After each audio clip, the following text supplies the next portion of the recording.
Welcome students.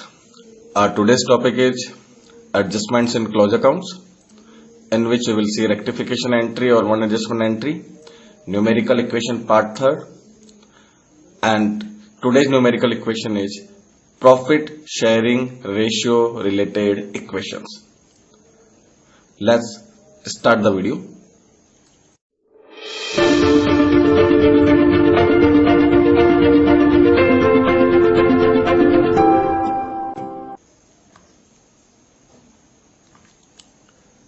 Let's take an example. Om, Jay and Jagdish are partners in the ratio of 5:3:2. For the year ended 31st March 20, they distributed the profit of rupees 6 lakhs in equal ratio. After closing the accounts, they also came to know the following error. Commission of rupees 10,000 was omitted to be given to Jay. Pass the rectification entry. In this question, 3 partner हैं, ratio 5:3:2 है, profit 6 lakhs का था जो उन्होंने गलती से equal ratio में बांट लिया, 1:1:1 रेशियो में बांट लिया। साथ में एक गलती और हो गई है, जय जो है उसे 10,000 कमीशन का देना था, वो भी एंट्री नहीं की गई है। अब क्वेश्चन ने कहा है आपको रेक्टिफिकेशन एंट्री करनी है। तो सबसे पहले हम ये देखेंगे कितनी गलती है हमारे क्वेश्चन में। 2 गलती हो गई है, एक कमीशन का अमाउंट डायरेक्टली दिया हुआ है और एक प्रॉफिट जो गलत रेशियो में बट गया था उसे सही रेशियो में बांटना है। तो सबसे पहले हम क्या करेंगे, इस प्रॉफिट वाले इक्वेशन को सोल्व कर लेते हैं कि जो प्रॉफिट आपने इक्वल रेशियो में दे दिया था, हम उसे उसी रेशियो में रिवर्स कर देंगे सबसे पहले। तो 6 लाख रुपीज का प्रॉफिट आपने इक्वली बांटा है, 6 लाख का 1/3 आप निकालते हैं तो ये 2 लाख रुपीज आएगा, and this 2 lakh rupees will be reverse in each partner capital account. क्या हुआ कि आपने गलत दे दिया, तो एक बार आप बोल रहे हो कि हमने गलत दे दिया था, एक बार हमें जो अमाउंट हमने दिया था वो हमें वापस दे दीजिए, ठीक है। और 10,000 कमीशन तो आपके डायरेक्टली दिया हुआ ही है, तो वो जय को दे देंगे हम। तो सॉल्यूशन हम चेक कर लेते हैं। एनालिटिकल टेबल बनाएंगे आप, फॉर्मेट पर्टिकुलर्स हो गया, तीनों पार्टनर्स के नाम लिख दिए हैं आपने और फर्म के अंदर पार्टनर है। उसके बाद आप वर्टिकल लाइन ड्रॉ कर लेंगे। उसके बाद आप ओम जय जगदीश को वापस बाइफिक्रेट करेंगे डीआर और सीआर कॉलम्स में। इन कॉलम्स को भी आप वर्टिकल लाइन ड्रॉ कर देंगे इनमें, फिर हॉरिजॉन्टल लाइन ड्रॉ कर देंगे आप, और ये आपका एनालिटिकल टेबल का फॉर्मेट है। इसके बाद में आप प्रॉफिट हमने निकाल लिया था 2 लाख रुपीज का, रिवर्स करना है तो आप एंट्री करेंगे रिवर्सल ऑफ प्रॉफिट की। देखिए प्रॉफिट रिवर्स करना है मतलब आपने दे दिया था, गलती सुधारनी है तो एक बार वापस ले रहे हैं। भैया हमें गलती से आपको 2-2 लाख दे दिए थे, एक बार हमें 2-2 लाख पे वापस दे दो। तो आप ओम जय जगदीश तीनों को ही एक बार डेबिट कर दीजिए। तो ओम को डेबिट कर दिया 2 लाख रुपए से, जय को डेबिट कर दिया 2 लाख से, और जगदीश को भी 2 लाख रुपए से आपने डेबिट कर दिया। जैसे ही आपने प्रॉफिट ले लिया पार्टनर से, वो प्रॉफिट कहां पे आ गया, प्रॉफिट वापस फर्म के पास में आ गया, यानी P&L एप्रोप्रिएशन के वापस क्रेडिट साइड प्रॉफिट हो गया। तो 6 लाख रुपए का देखिए आपके प्रॉफिट आ गया। आई होप आपको ये रिवर्सल ऑफ प्रॉफिट की इक्वेशन समझ में आ गई होगी। जब भी प्रॉफिट आप गलत रेशियो में बांटते हैं, उसी गलत रेशियो में, उसी रॉन्ग रेशियो में आप वापस पार्टनर्स को डेबिट कर दीजिए, फर्म क्या हो जाएगी आपकी, क्रेडिट हो जाएगी। तो यहां पे इस गलती का सुधार हो गया। जैसे ही आपने रिवर्स करा, इसका मतलब प्रॉफिट गलत दिया था, वापस ले लिया, वापस लेते ही ये गलती आपकी सॉल्व हो गई है। अब इस गलती का कुछ नहीं करना है आपको, ये एरर आपका रेक्टिफाई हो गया है। यहां पे अब आप कमीशन नहीं दिया था आपने जय को, तो सिर्फ जय को 10,000 का कमीशन क्रेडिट करना है और फर्म के डेबिट साइड आ जाएगा, क्योंकि P&L एप्रोप्रिएशन में कमीशन डेबिट साइड आता है। रूल मैंने आपको बताया था, जैसे ही आप सारी गलतियों को इस टेबल में पुट कर देते हैं, प्लेस कर देते हैं, सबसे लास्ट में आपको फर्म की बैलेंसिंग करनी होती है। जैसे आप कर देते हैं तो आप 6 लाख रुपीज में से 10,000 लेस करेंगे, फर्म की बैलेंसिंग आप करेंगे तो ये 5 लाख देखिए 90,000 फर्म वाले कॉलम में आप देखेंगे 5,90,000 का जो डिफरेंस आएगा वो फर्म के डेबिट साइड लिख देंगे। यानी फर्म की credit side, income side 6 lakh है, इनकम अब 6 लाख रुपए है और उसमें से 10,000 का जय को खर्चा कर दिया कमीशन का, तो फर्म के पास में अब जो नेट प्रॉफिट बचा है वो कितना बचा हुआ है, 5,90,000 का बचा हुआ है। अब इस 5,90,000 को आपको जो उनका रेशियो है 5, 3 and 2 उसके अंदर आपको डिस्ट्रीब्यूट कर देना है। तो इसको जब आप डिस्ट्रीब्यूट करते हैं तो 5,90,000 इंटू 5/10 करेंगे तो ओम का शेयर 2,95,000 का आएगा। फिर आप 5,90,000 इंटू 3/10 करेंगे आप तो जय का शेयर प्रॉफिट में 1,77,000 आएगा। और फिर लास्ट में आप 5,90,000 इंटू 2/10 करेंगे तो जगदीश का शेयर आ जाएगा 1,18,000। पार्टनर को प्रॉफिट मिलेगा, क्योंकि मिल रहा है प्रॉफिट तो आप इनको क्रेडिट करेंगे। ध्यान दीजिए, फर्म के डेबिट की तरफ लिखा है तो पार्टनर के क्रेडिट की तरफ आ जाएगा अभी। इसके बाद में आप सभी पार्टनर्स का टोटल कर लीजिए अमाउंट्स के। देखिए ओम का 2 लाख रुपीज का टोटल आ रहा है और क्रेडिट का टोटल ओम का 2,95,000 है। जय का डेबिट का टोटल 2 लाख है और क्रेडिट का टोटल 1,87,000 है। जगदीश का डेबिट का टोटल 2 लाख है एंड क्रेडिट का टोटल 1,18,000 है। फर्म का ऑलरेडी 6 लाख और 6 लाख हम ऑलरेडी सबसे पहले बैलेंसिंग हमने फर्म की ही की थी। अब आप नेट डिफरेंस निकाल लीजिए तीनों पार्टनर्स के डेबिट और क्रेडिट कॉलम का। ओम का डेबिट 2 लाख और क्रेडिट 2,95,000। 2,95,000 क्रेडिट में से आप डेबिट के 2 लाख रुपीज लेस करेंगे तो आपका 95,000 का बैलेंस बचेगा। क्योंकि क्रेडिट साइड ज्यादा है, मैंने बोल्ड करा हुआ है, क्रेडिट साइड ज्यादा है तो ये बैलेंस कौन सा होगा, ये क्रेडिट बैलेंस है आपका। उसके बाद में आप जय का 2 लाख डेबिट है और 1,87,000 क्रेडिट है। 2 लाख डेबिट से आप 1,87,000 लेस करेंगे तो ये आपका 13,000 डेबिट बैलेंस आएगा आपको, क्योंकि डेबिट साइड जाता है आपके। इसी तरह से जगदीश के भी 2 लाख डेबिट में से आप 1,18,000 लेस करेंगे तो ये आपका 82,000 डेबिट बैलेंस आएगा। इस तरह से आपने बैलेंसिंग निकाल ली है। देख लीजिए जनरल एंट्री के लिए डेबिट और क्रेडिट का टोटल बराबर है, 95,000 क्रेडिट है और 95,000 की टोटल डेबिट आ रहा है। अब इन वैल्यूज को हम जनरल एंट्रीज में पुट कर देंगे। तो जनरल एंट्री देख लेते हैं। जनरल एंट्री में देखिए जय को आपने डेबिट किया है 13,000, जगदीश को भी डेबिट करना था 82,000 और ओम को क्रेडिट करना था आपको 95,000। जो पिछले एनालिटिकल टेबल वाली स्लाइड में आपने देखा था वो अमाउंट जो डेबिट क्रेडिट मैंने नीचे लिखा था वो आपको जनरल एंट्री में पुट कर देना है। जो डेबिट है उसको डेबिट कर दीजिए, जो क्रेडिट है उसको क्रेडिट कर दीजिए।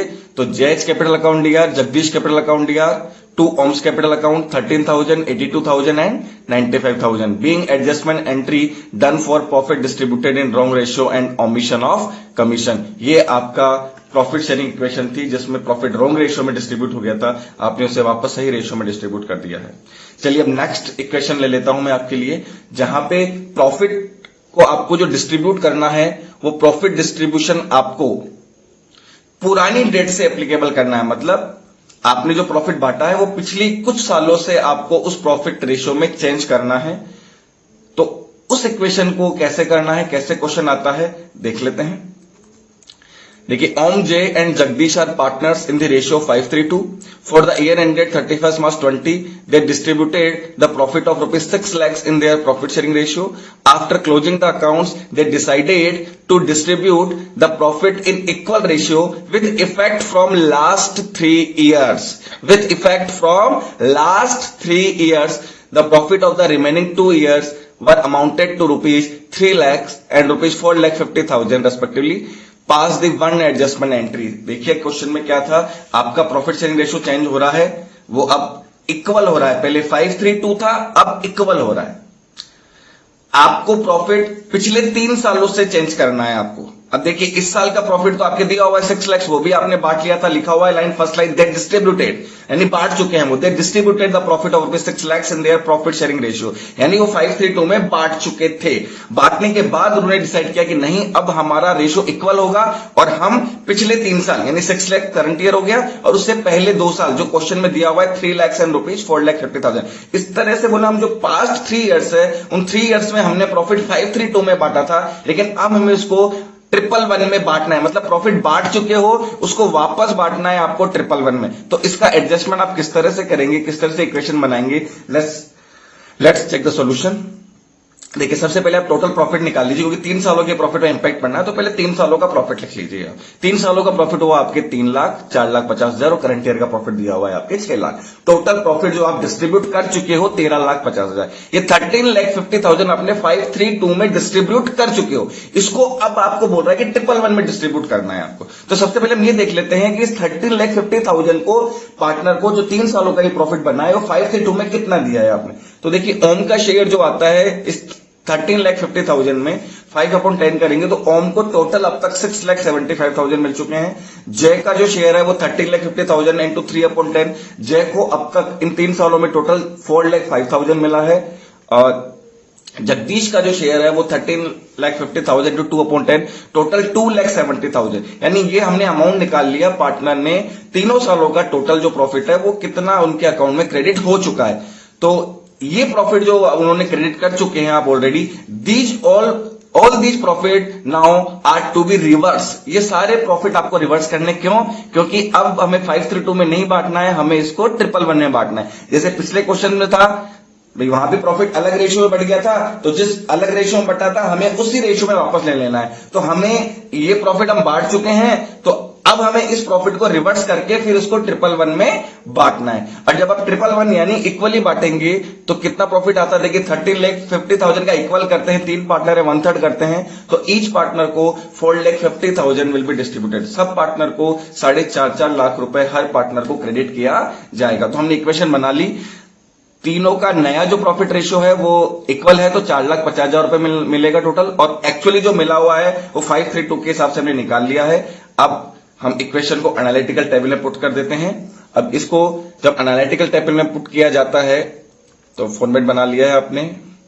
अब देखिए सबसे पहले आप रिवर्सल ऑफ प्रॉफिट करेंगे। देखिए ओम का हिस्सा 532 से 6,75,000 आया था, रिवर्स कर रहे हैं, डेबिट करेंगे। पहले दिया था तो क्रेडिट था, अब एक बार वापस ले रहे हैं। सही करने, जब भी प्रॉफिट गलत रेशियो में पड़ जाता है एक बार उसको वापस ले लो आप उसी रेशियो में। तो टोटल ले रहे हैं, देखो हम क्योंकि 3 साल के प्रॉफिट की बात है इसलिए हम टोटल ले रहे हैं। 6,75,000 डेबिट करिए हमको, जय को डेबिट करिए आप 4,05,000 से, और जगदीश को डेबिट करिए आप 2,70,000 से। टोटल प्रॉफिट वापस फर्म के पास आ गया 13,50,000, 13,50,000 रुपए। देखिए गलत बट गया था, डेबिट कर दिया, वापस फर्म के पास 13,50,000 रुपए। अब फर्म के पास वापस पैसा आ गया, अब इसको आप इक्वल रेशियो में बांट दीजिए। अब प्रॉफिट जैसे क्योंकि 13,50,000 है, इसकी बैलेंसिंग आप करेंगे वही 13,50,000 आएगी।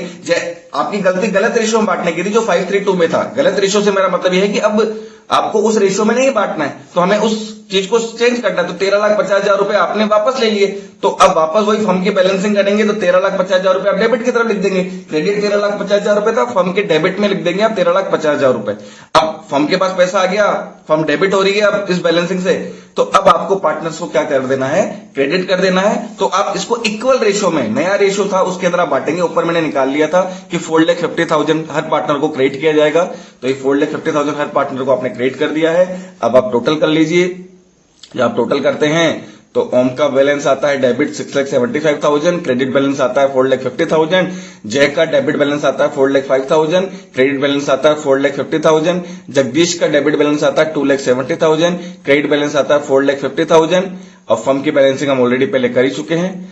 अब देख लीजिए क्या रहता है आपके। देखिए ओम का जो डेबिट है वो 6,75,000 है और क्रेडिट 4,50,000 है। अब ओम की जब बैलेंसिंग करेंगे तो डेबिट का टोटल में से क्रेडिट का टोटल आप लेस करते हो तो आपका बैलेंस जो बचेगा वो दैट इज 2,25,000। अब ये डेबिट बैलेंस है क्योंकि ओम का डेबिट साइड ज्यादा। देखिए ओम का 6,75,000 डेबिट है और 450,000 क्रेडिट है। 6,75,000 में से 4.5 लाख रुपए लेस करेंगे आप, डेबिट ज्यादा है 2,25,000 रुपए से, तो नीचे मैंने डेबिट लिख दिया। इसी तरह से जय का जब आप करते हैं तो जय का 4,50,000 क्रेडिट है और 4,05,000 डेबिट है। तो 4,50,000 में से 4,05,000 गया तो 45,000 क्रेडिट बैलेंस बचेगा आपके जय का। इसी तरह से जगदीश का 2,70,000 डेबिट है और क्रेडिट 4,50,000 है। 4,50,000 में से 2,70,000 आपने लेस किया तो 1,80,000 जगदीश का क्रेडिट बैलेंस आएगा। ऑटोमेटिकली आप देख लीजिए टोटल डेबिट और टोटल क्रेडिट बराबर है। डेबिट टोटल 2,25,000 हो रहा है, क्रेडिट का भी आप टोटल करेंगे 2,25,000 हो रहा है। दोनों के डेबिट और क्रेडिट बराबर होने से यानी आपकी जर्नल एंट्री पूरी तरह से सही है। अब इसको हम चेक कर लेते हैं।